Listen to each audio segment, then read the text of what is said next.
या विषयाच्या व्याख्यानाच्या अनुषंगातून मंचावर उपस्थित आजच्या कार्यक्रमाचे अध्यक्ष आदरणीय जयदेवजी डोळे सर, आजचे उद्घाटक अंकुशरावजी कदम साहेब, प्रमुख वक्ते आदरणीय मानव सर आणि मंचावर उपस्थित विविध क्षेत्रातील काम करणारे, कार्य करणारे सर्व मान्यवर, या ठिकाणी उपस्थित संपूर्ण श्रोतावृंद, पत्रकार मंडळी, अनेक क्षेत्रातील काम करणारे, कार्य करणारे, विविध क्षेत्रातील काम करणारे, कार्य करणारे कार्यकर्ते आणि ज्यांनी अथक प्रयत्नांनी या कार्यक्रमाचं आयोजन केलेलं आहे ते सर्व अखिल भारतीय अंधश्रद्धा निर्मूलन समितीचे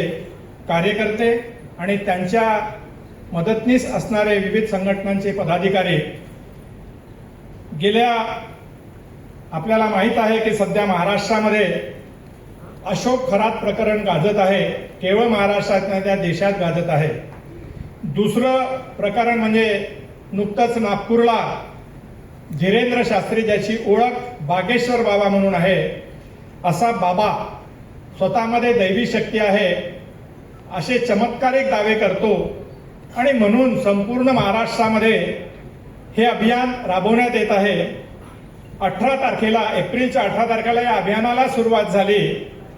सर्वप्रथम एप्रिलच्या 18 तारखेला अकोल्याला पहिली सभा झाली, 20ला बुलढाण्याला झाली, नाशिकला 22ला झाली, 24ला नागपूर, 25ला अमरावती, 27ला वर्धा आणि मे महिन्यात 2 मे यवतमाळ, 4 मे नांदेड, 6 मे हिंगोली, 9 मे चंद्रपूर, 12 मे मुंबई, 18 मे पुणे आणि आज ही 13वी सभा आपल्या संभाजीनगरला होत आहे आणि 23 तारखेला जालन्याला आहे आणि नंतरच्या टप्प्यामध्ये पुन्हा संपूर्ण महाराष्ट्रामध्ये या जाहीर सभा होणार आहे.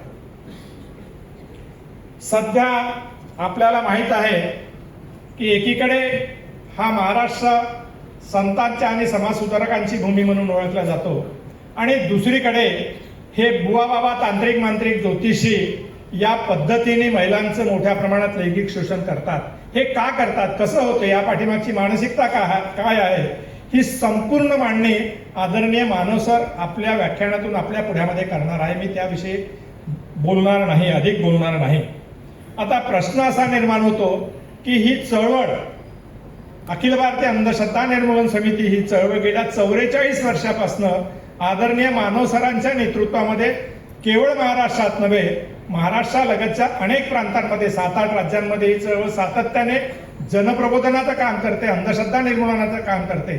आणि हे काम करत असताना आम्ही त्यावेळेस अगदी सुरुवातीला भूमिका घेतली. आमची भूमिका देव आणि धर्माला नाही, देव आणि धर्माच्या नावावर जे ढोंग केलं जातं, शोषण केलं जातं, लुबाडणूक केल्या जाते, पिळवणूक केल्या जाते, ही भूमिका घेऊन आम्ही हे काम करत आहोत. त्यातून लोकांना वाचवण्याचं काम, सातत्याने वाचवण्याचं काम या चळवळीच्या माध्यमातून होत आहे. एवढंच नव्हे, स्वातंत्र्य, समता, बंधुता मानणारा विज्ञाननिष्ठ समाज, तर्कवादी समाज, बुद्धिप्रामाण्यवादी समाज निर्माण करणे हा हेतू आमचा आहे. आणि या पद्धतीने गेल्या 44 वर्षापासून सातत्याने जनप्रबोधनाचं काम सुरू आहे. आपल्याला सांगितलं पाहिजे की 44 वर्षापासून हे काम करत असताना आम्हाला या चळवळीला कुठलंही शासकीय अनुदान नाही. ही चळवळ केवळ आमचे कार्यकर्ते आणि आमच्यासारखे हितचिंतक यांच्या बळावर ही चळवळ सुरू आहे आणि म्हणून आम्ही या चळवळीचा एक QR कोड तयार केलेला आहे. कुठलंही काम म्हटलं की आर्थिक गरज असते, आर्थिक मदतीशिवाय ही चळवळ काम करू शकत नाही. आणि अशा परिस्थितीमध्ये आमच्या अखिल भारतीय अंधश्रद्धा निर्मूलन समितीचा एक QR कोड आम्ही तयार केलेला आहे. बॅनर दारावर आणि बाहेर लागलेला आहे. आपल्याला जेवढं शक्य असेल, 100, 200, 500, 1000 जे काही शक्य असेल ती मदत आम्हाला या चळवळीला या माध्यमातून, त्याचा एक तुम्ही मोबाईलवर आपला फोटो काढून पे ॲपच्या माध्यमातून जे काही शक्य असेल ती मदत आपण त्या निमित्ताने आम्हाला करू शकाल.